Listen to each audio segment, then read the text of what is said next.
आगे ले जा पाएंगे।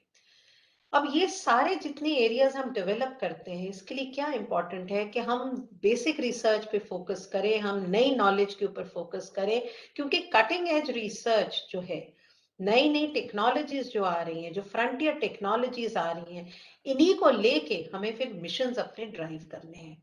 आपने पूरा सुना, और मेरी भी स्लाइड्स में आप वही कुछ रिपीट स्लाइड्स देखेंगे कि कैसे हमने अपने space mission, nuclear mission, green revolution से लेके आज एक हम लिटरली एक बायोटेक्नोलॉजी मिशन के फॉर्म में हमने अपना कोविड का रिस्पांस किया।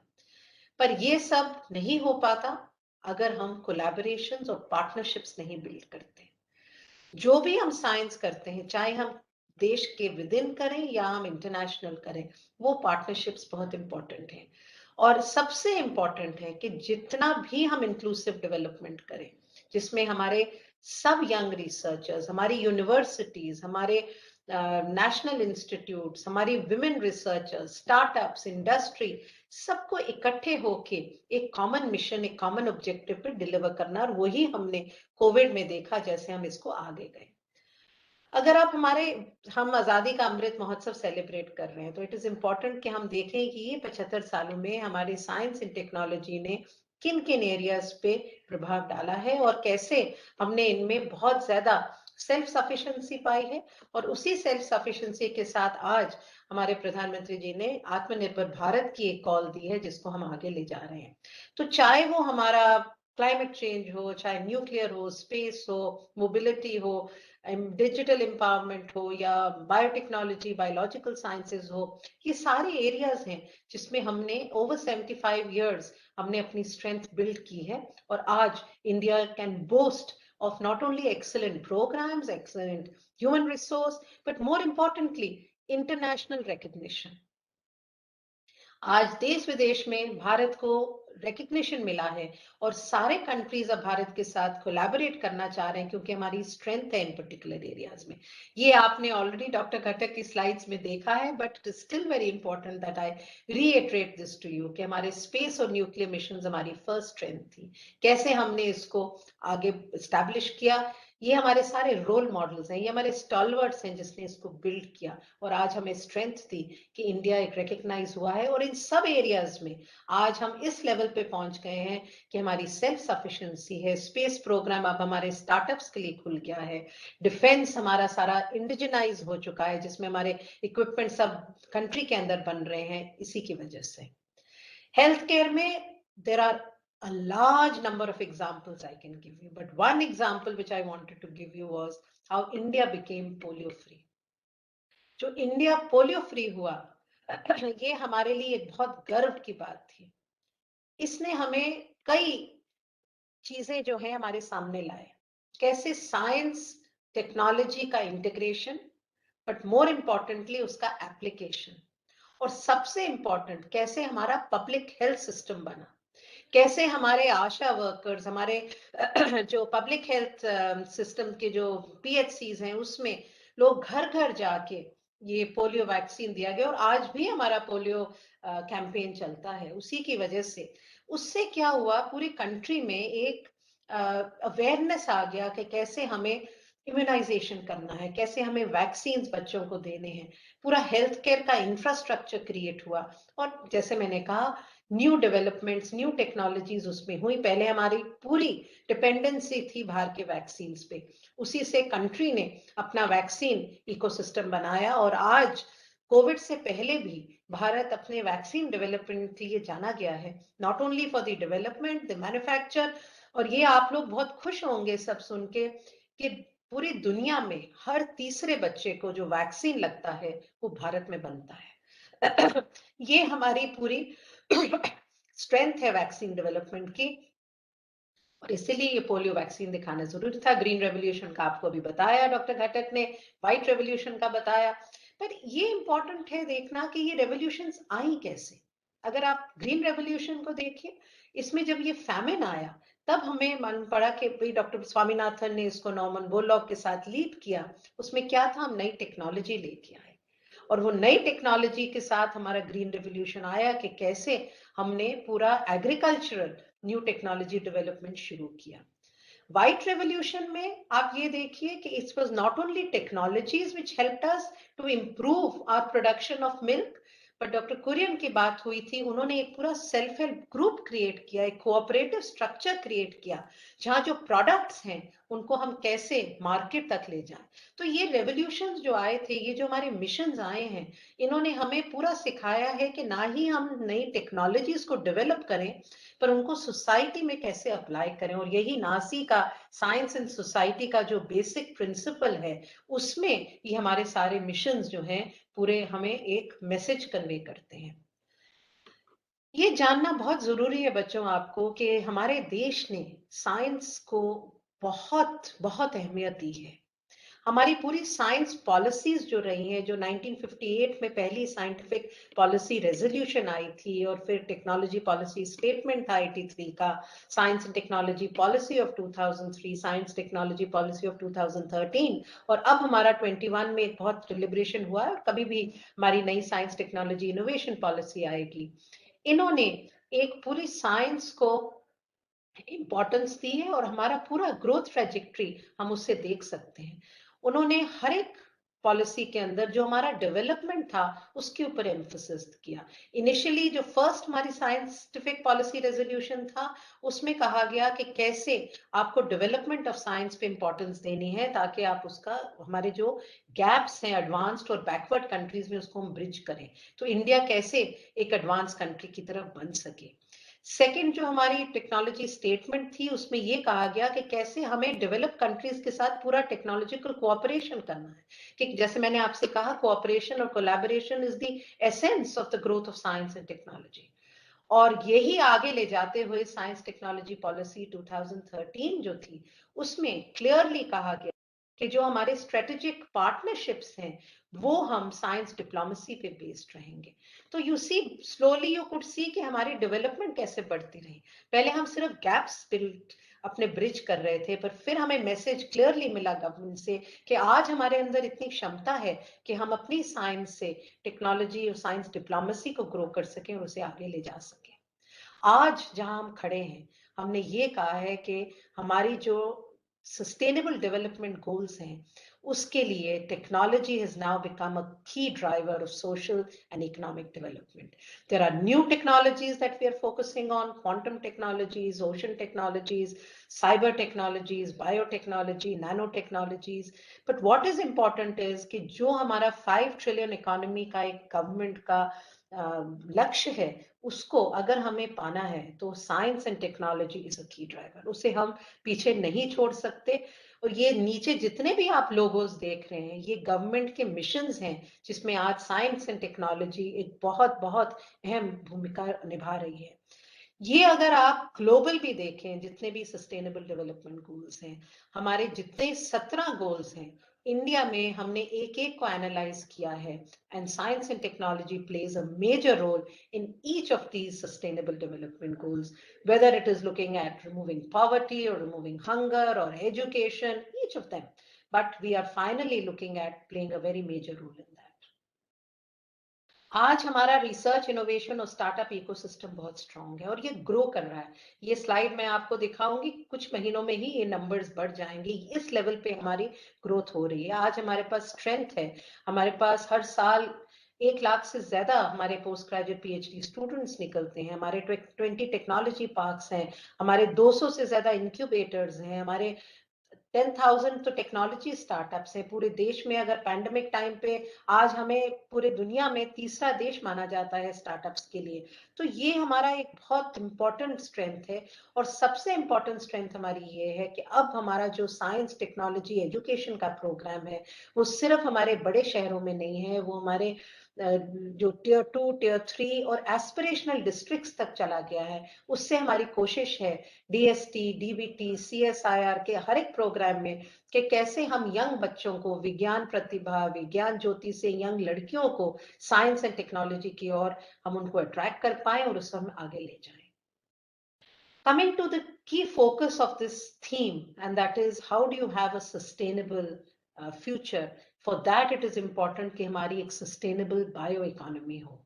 डॉक्टर घटक ने कहा कि we need to have science as a knowledge driven economy, But if you have to look at it, a knowledge-driven economy has to be backed up with a very sustainable bioeconomy. And that is important क्योंकि अभी आपने doctor Manju Sharma को सुना कि India is one of the very fortunate countries to have such a rich biodiversity. And because of it, whatever our challenges are, whether they are food supply, whether they are global emissions, whether they are our petroleum products, whatever, we basically need innovation. And this is what the Global Biotechnology Summit in 2018 said. We need innovations in global bioeconomy. जब तक हम bioeconomy में नहीं करेंगे innovations, एक sustainable और inclusive transformation और well-being हमें नहीं मिल पाएगा. और ये राइट हैंड साइड पे जो लॉन्ग टर्म सस्टेनेबल डेवलपमेंट के लिए हमारे सॉल्यूशंस हैं, उनको मैंने आपको दिखाया है. और इसी को अब आगे हम कैसे बायोटेक्नोलॉजी के हिसाब से आगे ले जा चुके हैं, ये मैं आपको कुछ स्लाइड्स में अब दिखाऊंगी. ये है पूरे दुनिया का नक्शा. अगर आप देखें world over, now the focus is on building a bio economy. And every country is now trying to work out policies, create ecosystems, कि कैसे वो science and technology को use करके एक fruitful bioeconomy बनाए जो हमारे country की economic growth को drive कर सके. When we start with biotechnology, आपने अभी सुना 1986 में हमारा देश में एक नया डिपार्टमेंट बनाया गया, पर बायोटेक्नोलॉजी कोई नई चीज नहीं है. 10,000 पहले से भी अगर जो एग्रीकल्चरल कम्युनिटीज हैं वो बायोलॉजिकल प्रोसेसेस को यूज कर रही थी. 6,000 साल पहले भी अगर आप देखें माइक्रो ऑर्गेनिजम्स जो आप लोग सब जानते हैं, उनको हमने यूज किया है ब्रेड बनाने के लिए, अल्कोहल बनाने के लिए, चीज बनाने के लिए. ये सब बायोटेक्नोलॉजी की शुरुआत थी. और सबसे पहले बायोटेक्नोलॉजी वर्ड जो है वो 1919 में एक जो जर्मन है कार्ल रेके, उन्होंने इसको बनाया. He was basically it was a Hungarian agricultural engineer who was in Germany, and he is the one who coined this word of biotechnology. Basically, he's called the father of biotechnology because he used agriculture and the engineering of microorganisms, etc., for agricultural improvement. तो उन्होंने कहा कि biological process से हम जो भी technology बनाए उसको हम बायोटेक्नोलॉजी कहते हैं. और आज हम इस बायोटेक्नोलॉजी को आगे देख रहे हैं. तो अगर आप देखिए बायोटेक्नोलॉजी हमारी एंशिएंट बायोटेक्नोलॉजी से है, विच इज 4000 BC में, and then you came to classical biotechnology which again was built on ancient biotechnology. फिर अगर हम अपने 1900s में आ जाएं, जिसको अब हम देखते हैं कि किस तरीके से very close to our era of understanding of what technology is, उसमें सबसे पहले जो main contribution जिससे आगे हुआ was the whole area of genetics. And then in the mid 1900s, around 1953 to 1976, and we all know the famous DNA helix और कैसे DNA research हुआ, उससे कैसे science पूरा explode हो गया, और आज वही DNA के basis पे हम आगे ले गए हैं अपनी बायोटेक्नोलॉजी को. And this is really now आज की डेट में जैसे हम उसको जानते हैं, it is a technological advancement, but more importantly it is an interface of for human purpose. How do we use technology? और बहुत सारे एग्जाम्पल्स हैं हमारे इसमें. ये जो अभी मैडम ने आपको बताया 1986 में एक गेजेट नोटिफिकेशन से 26 फरवरी को नया डिपार्टमेंट बना, उससे हमारी एक नई फाउंडेशन बनी. और डॉक्टर मंजू शर्मा मैडम हमारी फॉर्मर सेक्रेटरी हैं, और जैसे कहा गया बहुत स्ट्रॉन्ग फाउंडेशन इसमें डाला उन्होंने, और यही हम इसको आगे अब ले जा रहे हैं. आज हम कहाँ खड़े हैं बायोटेक्नोलॉजी में, ये सबसे पहले जानना जरूरी है. कहाँ से हमने शुरुआत की और आज हम कहाँ हैं. आज बायोटेक्नोलॉजी जो है ये हमारी लाइफ्स को इम्पैक्ट करती है, हमारे मिशंस को कंट्रीब्यूट करती है, और बायो इकोनॉमी के लिए हमने पूरा रोड मैप सेट किया है. ये जहां हमने शुरू किया था with hardly it was I think 2 billion, आज की डेट पे हम 90 बिलियन यूएस डॉलर्स की एक बायो इकोनॉमी पे हमारी इंडस्ट्रियल ग्रोथ खड़ी है. और हमारी प्रोजेक्शंस हैं कि 2025 तक ये 150 बिलियन डॉलर्स का हो जाएगा, and we will be in one of the top 5 countries globally in the biotechnology era. ये जो पूरी साइंस एंड टेक्नोलॉजी का भी आपने सुना, जैसे मैंने आपको बताया, it has been integrated now, and we have seen it being integrated into a large number of missions. and these missions have contributed the new technology into the applications. और ये सिर्फ विद इन द कंट्री नहीं, ये globally भी recognise हुए हैं। हमारा एक सबसे बड़ा जीनोमिक बेस्ड, हम सब जानते हैं कि ह्यूमन जीनोम प्रोजेक्ट था जो 2000 में हुआ था, उसके बाद पूरा जीनोमिक्स का हमारा एरा शुरू हुआ, और उसमें हमारा जो आज जो कैंसर एक सबसे बड़ी हमारी हेल्थ प्रायोरिटी बन जाती है, उस पे हमने एक पूरा जीनोमिक्स कंसोर्शियम, कई कंट्रीज इकट्ठी आई, और जो मैं आपके सामने कहना चाहती हूँ कि India is now a partner in many many global कंसोर्शिया।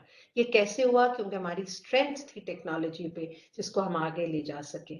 Similarly अभी एक नया शुरू हुआ है mission on the human cell atlas, जिसमें जो एक एक सेल है हमारी ह्यूमन बॉडी का, उसको उसकी पूरी मैप किया जा रहा है, उसकी फंडामेंटल यूनिट्स जो हैं उसको स्टडी की जा रही हैं कि उसके बेसिस पे हम उसको कैसे हेल्थ डायग्नोसिस, मॉनिटरिंग और ट्रीटिंग ऑफ डिजीजेस पे कर सकें।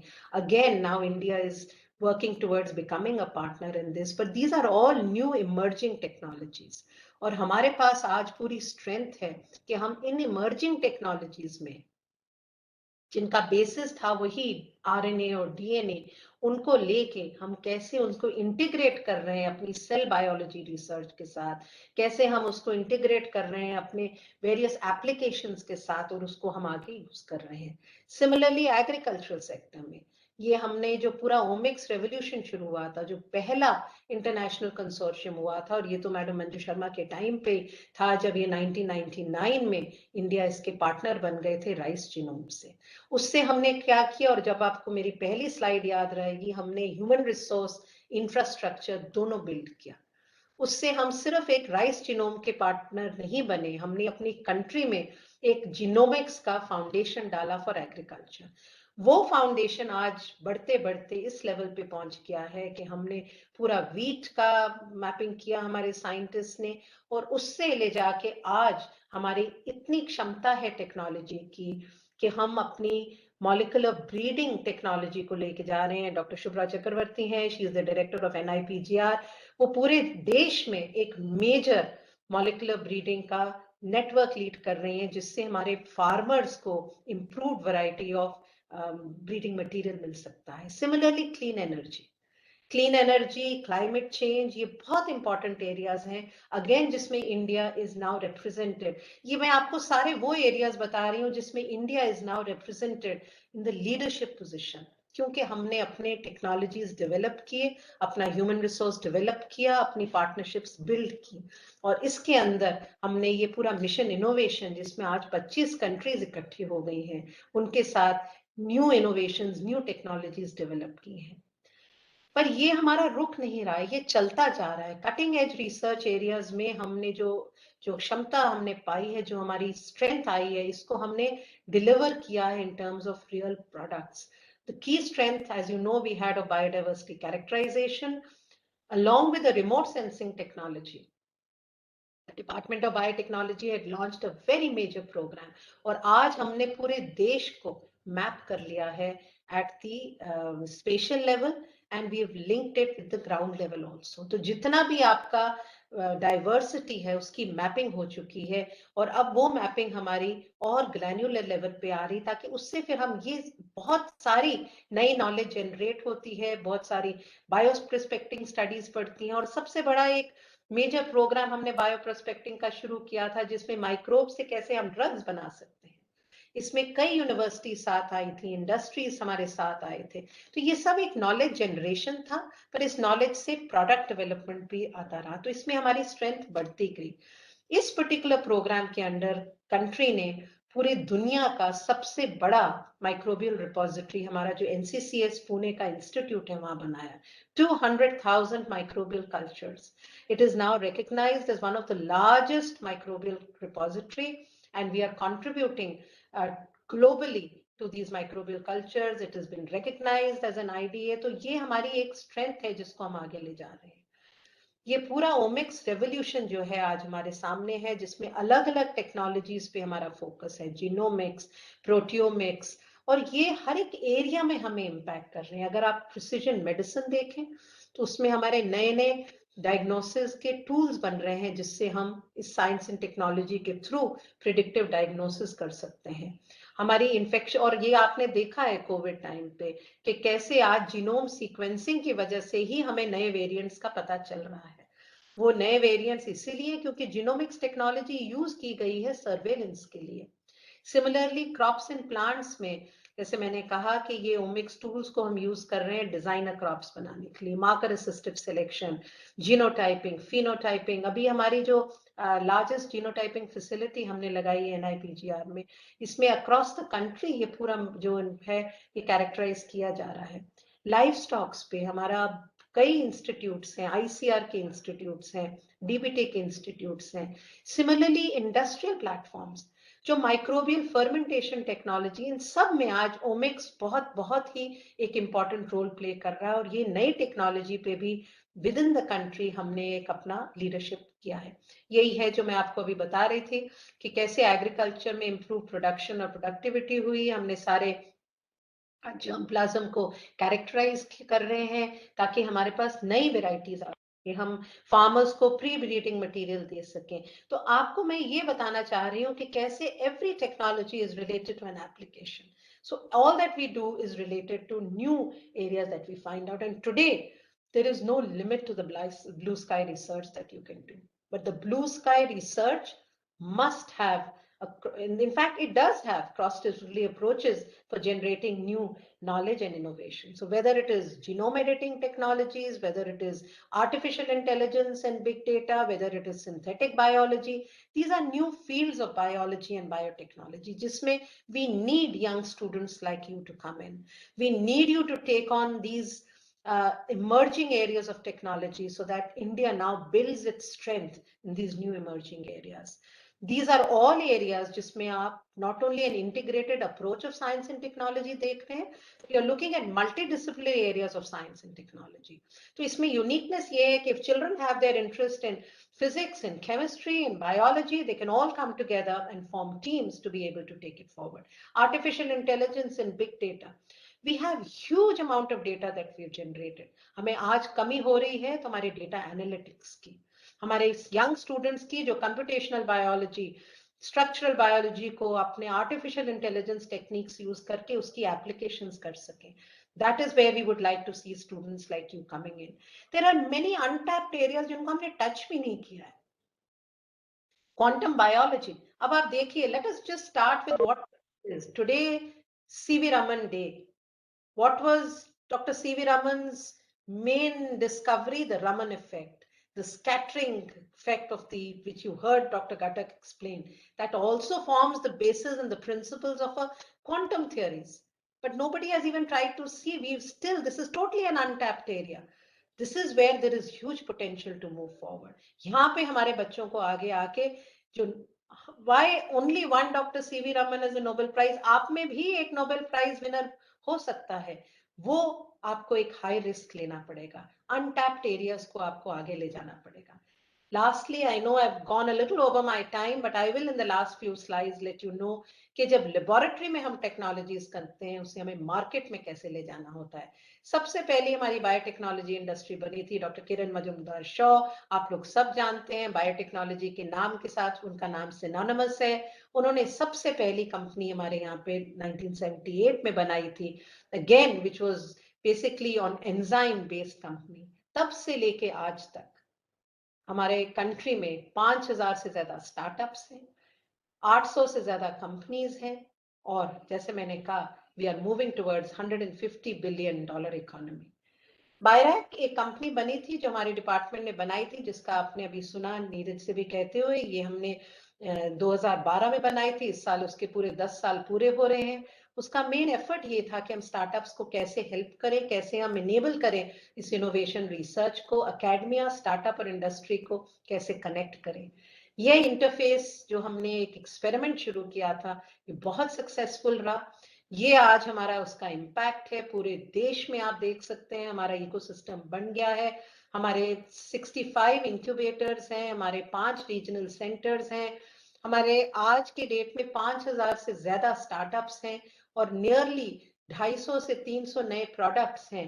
बट कोविड टाइम पे इन्होंने हमारा जो कंट्रीब्यूशन किया वो अगली कुछ स्लाइड्स में आपको, ये तो हमारा मेन इम्पैक्ट है जो हर एरिया में, चाहे एग्रीकल्चर हो, चाहे इंडस्ट्री हो, चाहे हेल्थ केयर हो, पर ये इकोसिस्टम जो हमने बिल्ड किया था और हेल्थ केयर के लिए, जो बायोफार्मा के लिए एक नेशनल बायोफार्मा मिशन बनाया था हमने आत्मनिर्भर भारत के लिए, ये हमने 2017 और 18 में बनाया था। हमें नहीं मालूम था कि 2020 में हम एक ऐसे पैंडेमिक से जाएंगे जब इस इकोसिस्टम को डिलीवर करना पड़ेगा।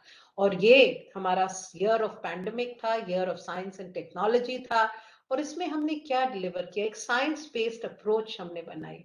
वैक्सीन्स, बायोथेरेपेटिक्स, बोटानिकल्स, मेडिकल डिवाइसेस, हमने हर एक सपोर्ट दिया। हमने उनको फाइनेंशियल सपोर्ट दिया, मेंटरिंग सपोर्ट दिया, टेक्निकल सपोर्ट दिया, प्रोडक्ट डेवलपमेंट किया, इकोसिस्टम बिल्डिंग की। हम सब बहुत proudly ये कहते हैं that India has been on the top of the vaccination program globally. Today we are so proud that 6 vaccines being developed in the country today have received emergency use authorization. In fact, now both SII and Bharat Biotech have got the market licensures as well. और ये आप लोग अगर देखिए, ये सब नए नए प्लेटफॉर्म्स पे हैं ये टेक्नोलॉजीज। कुछ DNA first, world's first DNA vaccine हमारे यहाँ बना, जो दुनिया में कहीं नहीं बना। ये ऑलरेडी अब लगना शुरू हो चुका है, बच्चों के लिए भी इसको क्लियरेंस मिल चुकी है। ये स्ट्रेंथ हमारे पास कैसे आई? क्योंकि हमने एक फाउंडेशन बिल्ड किया था और हम समझ गए थे कि कैसे साइंस को हम इंटीग्रेट कर सकते हैं इकोसिस्टम के साथ। ये हमारे डायग्नोस्टिक किट्स हैं। ये मार्च 2020 में जब ये शुरू हुआ था कोविड, हम सारे अपने डायग्नोस्टिक किट्स इंपोर्ट करते थे। आप सोचिए कि उस टाइम पे तो ये शुरुआत थी। आज जितना हमने अपना सिवियरिटी देखी है इस डिजीज की, हमें एक दिन में ही लाखों टेस्ट की जरूरत है। हम कितना डिपेंडेंट रहते बाकी दुनिया पे। हमारे स्टार्टअप्स को हमने ये चैलेंज दिया और 26 मार्च 2020 में पहला हमारा डायग्नोस्टिक किट बना। Within 2 months we were self sufficient.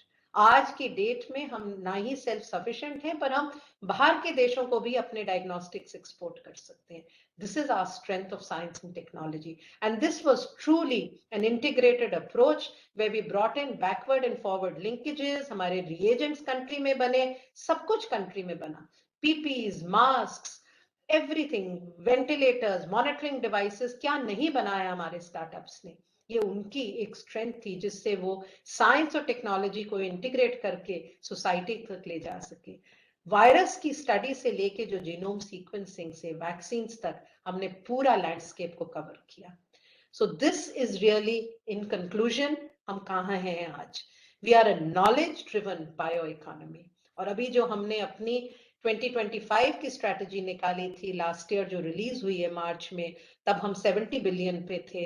हमारा वे फॉरवर्ड था कि हम 70 बिलियन से 150 बिलियन पहुंचेंगे इस 5 सालों में। ये हम इकोसिस्टम को स्केल अप करेंगे। आज जैसे हम देख रहे हैं कि हम उस टाइम पे सिर्फ अबाउट 3,500 स्टार्टअप्स थे, हम 10,000 स्टार्टअप्स पे कैसे जाएंगे? हमारे जो प्रोडक्ट्स हैं उनको हम कैसे 10 फोल्ड इंक्रीज कर सकेंगे? एंड की क्वेश्चन जो आपको पूछना है कि ये एक्सपोनेंशियल ग्रोथ जो हम प्रोजेक्ट कर रहे हैं, ये हम कैसे करेंगे? क्या हम अपनी एक छोटी इंडिविजुअल साइंस करते रहेंगे? नहीं, हमें मल्टी डिसिप्लिनरी साइंस की तरफ आना है। हम बेसिक, अप्लाइड और ट्रांसलेशनल रिसर्च को अलग अलग मानेंगे? नहीं, हमें इसको एक डिस्कवरी बेस्ड नॉलेज रिसर्च बनाना है। याद रखिए बच्चों, हाई रिस्क लेना बहुत जरूरी है। अगर हम हाई रिस्क लेंगे तभी हमें हाई रिवॉर्ड मिलेगा और हाई रिटर्न्स मिलेंगे। यही रिस्क टेक्नोलॉजीज हैं जो हमारे एक सस्टेनेबल फ्यूचर में बहुत काम आएंगे। And my concluding slide to all of you is from what Dr. Abdul Kalam said. He said, and I quote, "My message to young people is have the courage to think differently, courage to invent, to travel the unexplored path, the courage to discover the impossible and to conquer the problems and succeed." And this is really, students, what you will need to see, how you can address global challenges, which are important to connect people, society, and nations. And this is a message which I generally close for all my students. Remember one thing, science knows no boundaries and recognizes no borders. It's about science which contributes to achieving a common goal for a one healthy world and a one sustainable universe. हम जो भी अपने देश में करेंगे, आप सिर्फ अपने देश तक सीमित नहीं रखें, आप पूरी दुनिया का उसमें इम्पैक्ट करेंगे, and that is the role that you as a young scientist can play. Thank you very much, and I hope and wish you all the very best for this National Science Day and many, many more National Science Days in your career. Thank you so much. Thank you very much madam, many thanks. आपके इतने busy schedule में भी आप academy को हर समय time दे पाते हैं। Not only this time, आपने इससे पहले भी जब भी एकेडमी ने आपसे रिक्वेस्ट किया है आप अवेलेबल रहे हैं। सो मच बिजी शेड्यूल के टाइम पर भी हमारे कई सारे एनुअल सेशन में जहां पर मैंने देखा है कि मैडम को तुरंत आना और तुरंत जाना रहता था, लेकिन मैडम ने हमेशा एकेडमी में और एकेडमी के सारे साइंटिफिक एक्टिविटीज में आपका कंट्रीब्यूशंस जो है वो हमेशा आपको प्रोफाउंड कंट्रीब्यूशंस याद किया जाएगा। बहुत अच्छा मैडम। बच्चों के लिए जो आपने, बच्चे बहुत ज्यादा इसके लिए थोड़ा सा एक फोबिया था कि integrated approach in science and technology for sustainable future को लेकर के इसको समझना बच्चों के लिए थोड़ा सा टफ था, लेकिन आपने उनके शब्दों में जिस तरीके से इन चीजों को बताया कि बच्चों को बिल्कुल समझ में आ गया। और जो आपने बच्चों को मल्टी डिसिप्लिनरी सब्जेक्ट्स के लिए अभी एड्रेस किया और बताया, अभी बच्चों को बहुत सारी भ्रांतियां रहती हैं कि हमें इंजीनियरिंग पढ़ना है कि मैथ पढ़ना है कि बायो पढ़ना है, लेकिन इस चीजों से कब बहुत सारा एक होराइजन जो ओपन हो चुका है। और आपका इन सभी बच्चों के लिए नहीं, आपका जो final contributions for the interface between the academia, lab, R&D और फिर देन इंडस्ट्री और now it's in the general mass में जो पहुंच चुका है, आपका यह pioneer contribution recognised by not only this country, जो होल साइंटिफिक फ्रेटर्निटी इसको याद करती है। We are very much grateful and thankful to you madam for giving the your such nice lecture. Many thanks madam. अभी इस programme में this is the first time कि हम साइंस डे के टाइम पर ऐसे लोगों से इंटरेक्ट कर पा रहे हैं। बच्चों के आप रोल मॉडल हैं, लेकिन यहाँ पर रोल मॉडल के भी रोल मॉडल, मेंटर्स के मेंटर्स भी इस प्रोग्राम में अवेलेबल हैं। हम Manju Sharma madam, Shubhra madam, Madhulika madam, Ghosh sir और हमारे प्रेसिडेंट ऑनरेबल प्रोफेसर हमारे घटक सर, सभी लोग यहाँ पर अवेलेबल हैं। बच्चों के लिए ये बहुत थ्रिलिंग होता है। आप लोगों की केवल बातें ही नहीं, आपकी प्रेजेंस, आपको देख लेना या उनसे एक शब्द सुन लेना ही इनके लिए आप एक सोर्स ऑफ इंस्पिरेशन रहता है मैडम। कुछ बच्चे अगर आप 2 मिनट दे पाए सिर्फ, तो थोड़ा सा कुछ बच्चे आपसे चाहते हैं कि मैडम की बात को हम अपने शब्दों में अपने से बात कर पाए, तो अगर आप अलाउ करें मैडम तो 1 या 2 बच्चे आपसे कुछ क्वेश्चंस पूछ करके, वो भी जस्ट दे वांट्स टू अपने आप को इंस्पायर करने के लिए। कुछ बच्चे हैं जिन्होंने कहा था, कोई please raise your hand, mic दे दो। केवल 1 या 2 क्वेश्चंस के लिए मैडम, हम जानते हैं आपके बिजी शेड्यूल को। नहीं, वहीं से आवाज चली जाएगी। मानी वहां बच्चे दिख जाएंगे। एक बार खड़े हो बेटा। नहीं आ रहा है सर। बोलो। हाँ बोलो। ये स्पीकर तो नहीं बोल रहा है मैडम, आवाज आ रही है इनकी? नहीं संतोष, आप सुन के रिले कर दीजिए क्वेश्चन।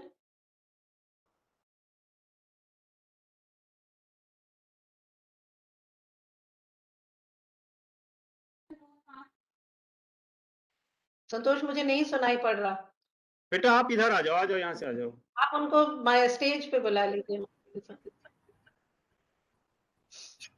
बहुत सारे बच्चे मैडम, इन सभी लोगों को लगा है आपको पहली बार देख पा रहे हैं। You are not only the role model but the source of inspiration to all, specially girls side के लिए। सभी लोगों ने किताबों में पढ़ा है और आज पहली बार आपको सुन पा रहे हैं।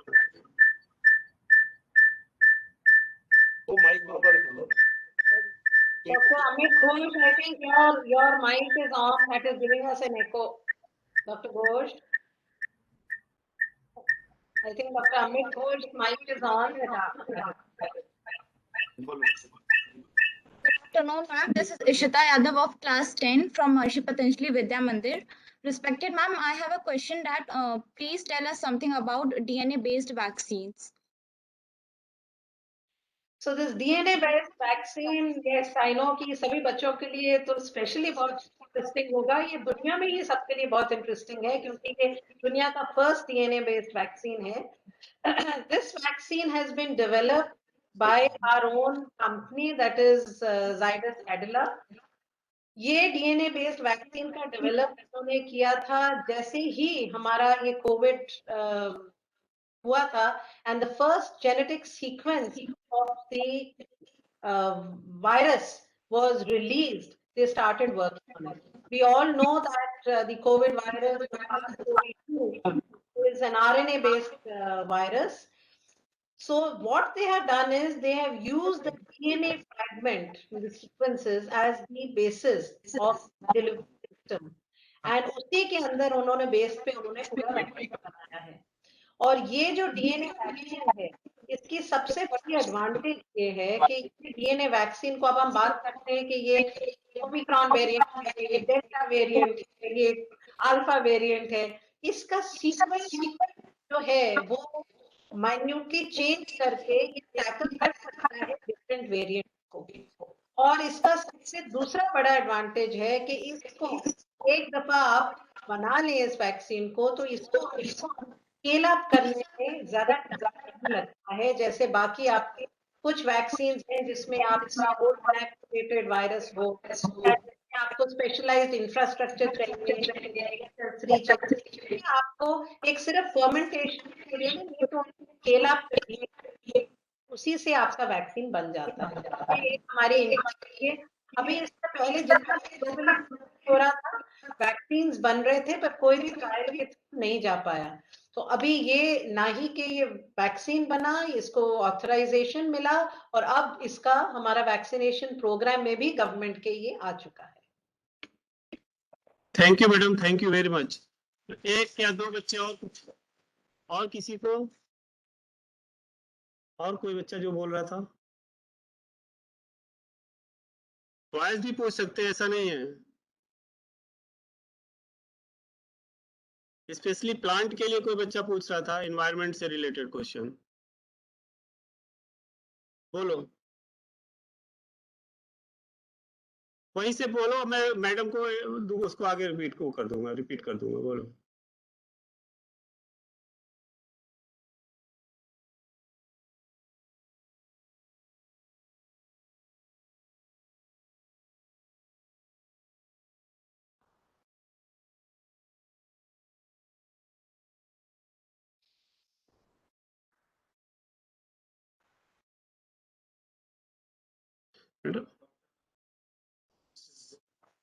सर अनिर्बन पाठक सर अभी शायद नहीं है. Madam this question is from physics. वो बच्ची पूछ रही है एसएन बोस सर के जो गॉड पार्टिकल के रिसर्च के ऊपर जो काम हुआ है, उस पर क्या ऐसा इतना बड़ा रिसर्च है जिसके बारे में बच्चे बहुत क्यूरियस हैं, उसके बारे में उनके समझ से थोड़ा सा एबव है. ये तो घटक साहब को बताना चाहिए था, और को होना चाहिए आपसे ताकि वो एक्सप्लेन करें. पर ये क्वेश्चन मैं यही कह सकती हूँ कि आपने जो ये पूछा है, इसमें तो पूरा एक लेक्चर आपको ऑर्गेनाइज करना चाहिए संतोष. ये एक क्वेश्चन के जवाब में नहीं दे पाएगा कोई.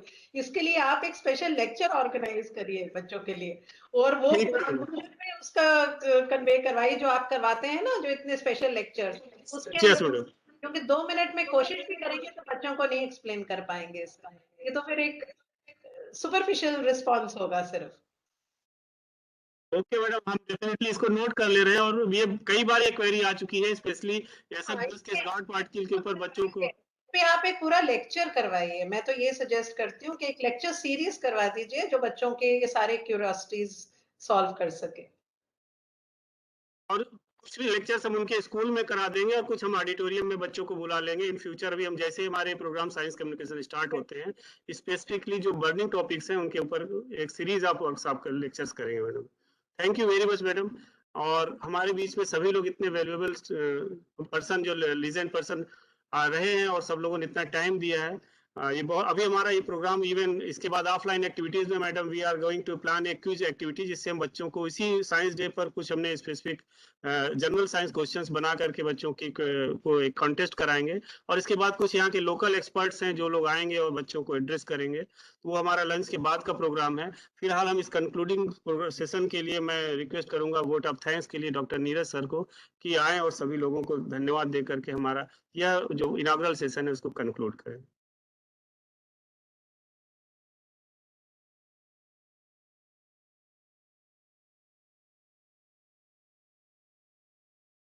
Thank you, Dr. Santosh.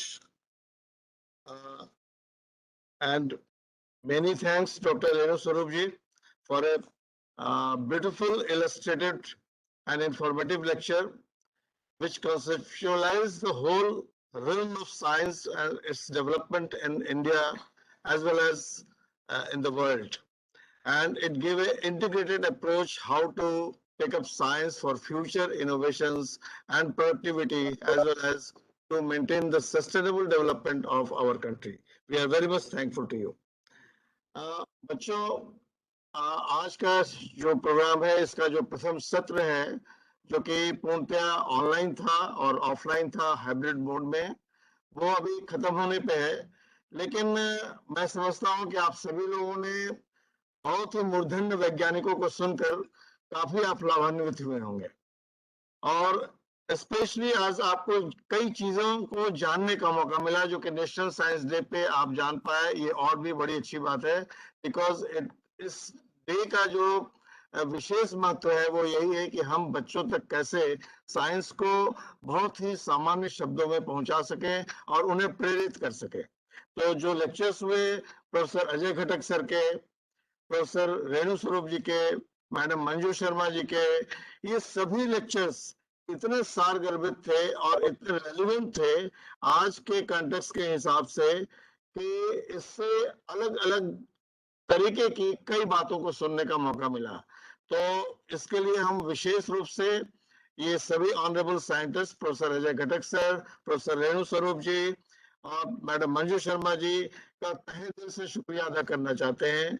साथ ही हमारी general secretary professor Madhulika Agarwal ji, जिन्होंने बहुत ही साफ गोई के साथ और बहुत ही सरल शब्दों में इस देश में विज्ञान की जो महत्ता है और साथ साथ जो अकादमी जो कर रही हैं और हमारा साइंस का क्या महत्व हमारे जीवन में, कैसे सस्टेनेबल डेवलपमेंट हम कर सकते हैं और हम क्या कर रहे हैं, इसकी संक्षिप्त जानकारी देकर उन्होंने आप सबको प्रेरित किया। मैं उनका भी तहे दिल से शुक्रिया अदा करता हूँ। इस पूरे प्रोग्राम में और भी दूसरे मूर्धन्य वैज्ञानिक जुड़े रहे, जैसे professor Amit Ghosh sir. Professor Amit Ghosh sir director रह चुके हैं CSIR के इंस्टीट्यूट्स के, दो इंस्टीट्यूट्स के, और साथ ही साथ वो वर्ल्ड नोन साइंटिस्ट है बायोटेक्नोलॉजी और बायोइन्फॉर्मेटिक्स, और स्पेशली जो हमारे मॉलिक्यूलर बायोलॉजी की जो चीजें हैं उसके विषय में। और प्रोफेसर शुभ्रा, आपने सुना होगा प्रोफेसर शुभ्रा चक्रवर्ती जी के बारे में, कई बार डॉक्टर रेणु स्वरूप जी ने भी उनका नाम लिया कि एक नेशनल मिशन को किस तरह से वो आगे बढ़ा रही हैं अपने इंस्टीट्यूट NIPGR की मदद से। उसी तरह से डॉक्टर अरुण पांडे जी, जो कि पहले दिल्ली यूनिवर्सिटी में प्रोफेसर और हेड रह चुके हैं, अभी वो भोपाल की एक यूनिवर्सिटी के वाइस चांसलर हैं, वो भी इससे जुड़े रहे। और इन सभी लोगों का जुड़े होना ये बताता है कि ये आज का दिन कितना महत्वपूर्ण है और हम लोगों को इन सभी का आशीर्वाद मिल रहा है, ये उससे भी अच्छी बात है।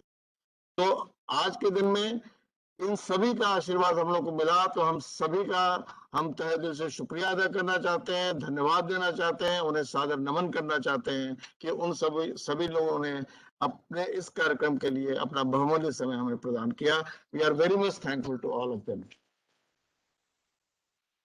हम चाहेंगे कि डॉक्टर लालजी यादव जी सामने आए, क्योंकि इस पूरे कार्यक्रम को कोऑर्डिनेट करने का काम डॉक्टर लालजी यादव जी ने किया है अकादमी के बाहर के परिप्रेक्ष्य में, और आप सभी तभी आप आए हैं जबकि डॉक्टर लालजी यादव जी ने आपको इनविटेशन भेजा है।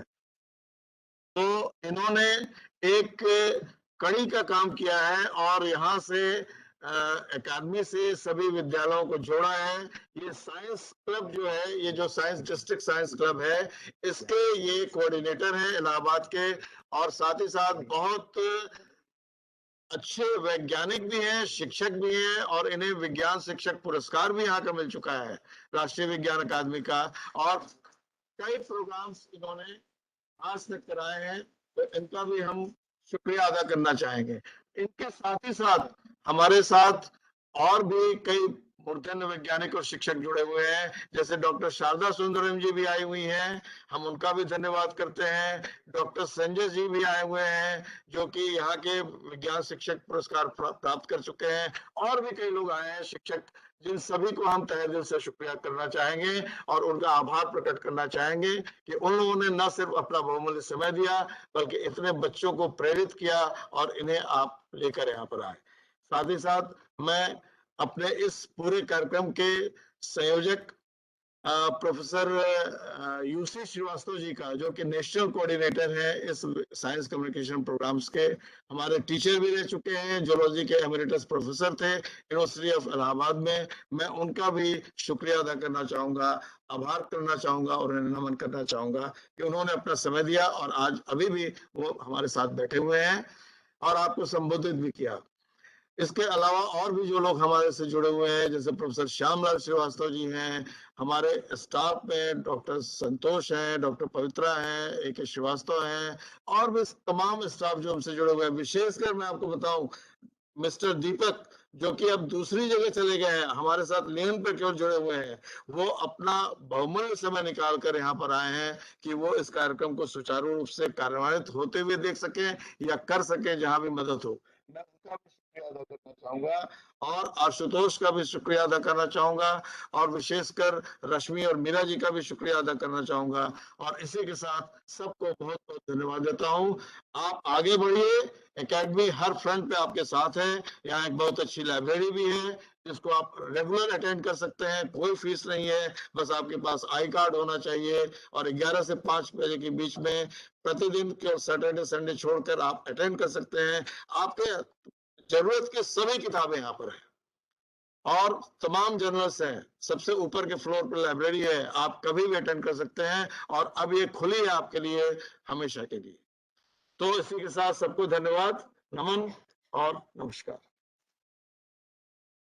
Thank you sir, thank you very much.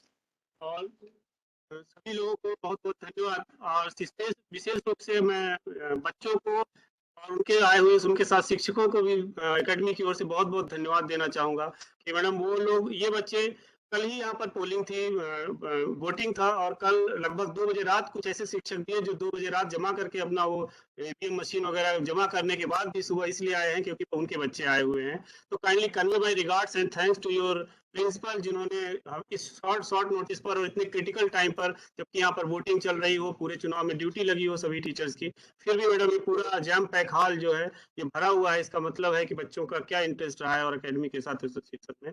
We are very much thankful to all the resource person and all the participants. Thankful।